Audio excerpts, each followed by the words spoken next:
Hi friends, you are finding me today basking all day in my studio proper with quilt blocks all over the floor, working to assemble a quilt that I've been putting together over the last several months.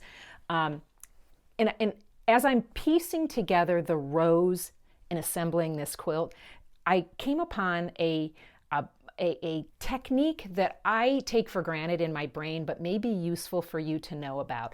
I call it seam hopping, and it prevents me from having to always pin every time, even if I'm assembling an entire quilt top.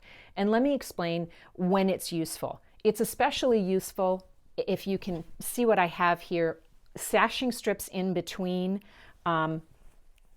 rows and in between blocks. So horizontal and vertically, okay? And they are separated by cornerstones, okay? So I have all these different little scrappy strips and all these cheerful little squares that are going in the middle. So let me make sure I can get my rows properly. What I'm doing is assembling the top row to the second row, okay?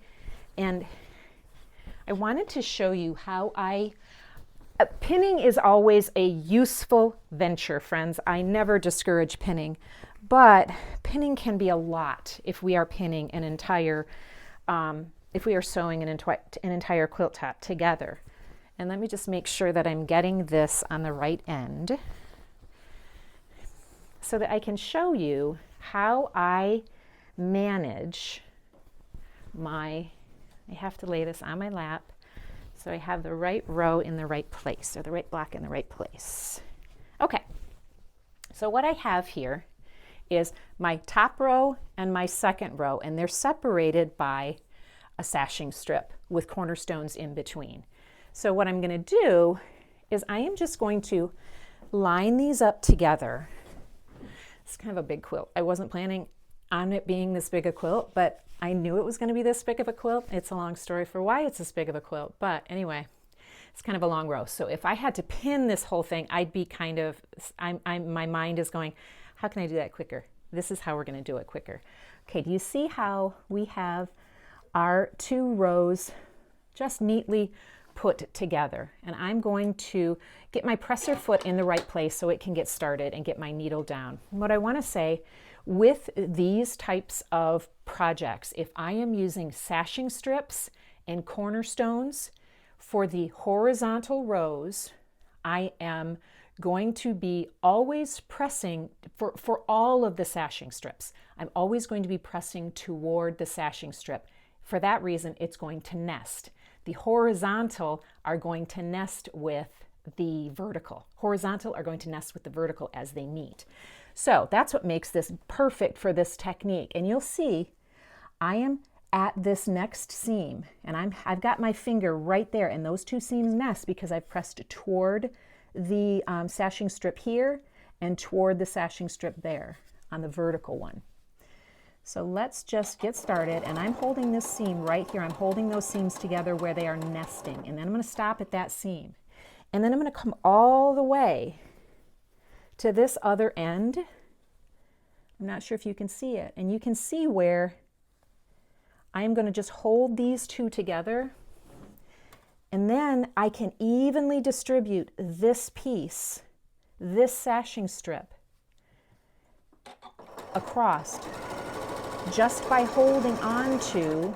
If I need to stop anywhere and just sort of tug and pull and make sure that my edges are all continuing to line up together, I can sew as slowly as I want,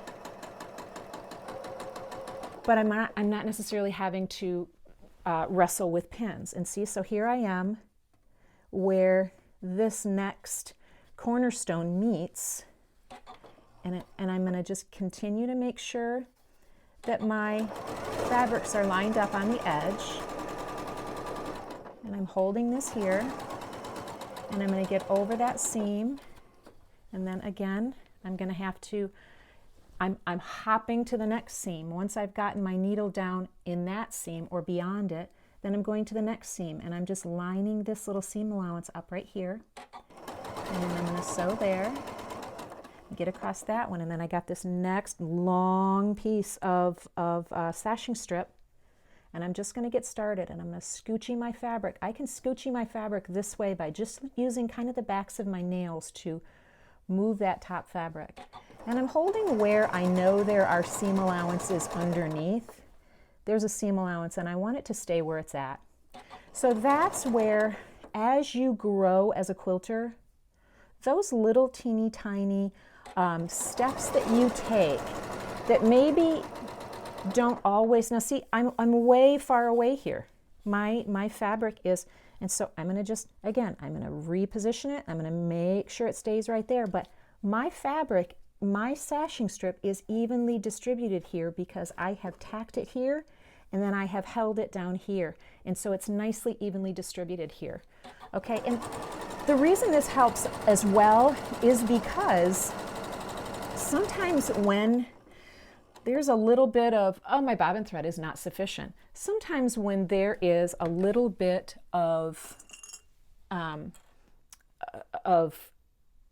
it imperfection to your block, to our block, then we find ourselves in a position of in a position of having to sort of stretch a little bit, if that makes sense.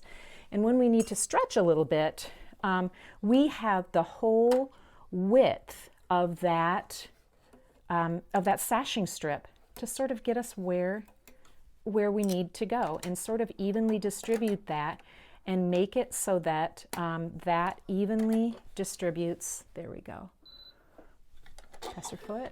Making it so that evenly distributes along that piece.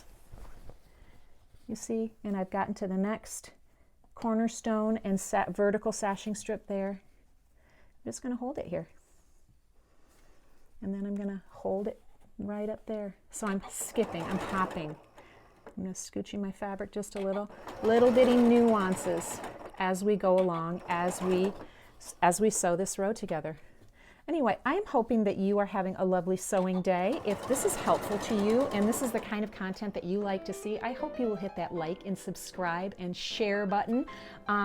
We do lots of fun things here at A Scrappy Little Joy. We have sew-alongs and all kinds of other fun stuff, but I also try to share interesting little tidbits that can help you in your proficiency of quilting with ideas that you may not have thought of. I hope you've enjoyed this. Thanks for watching.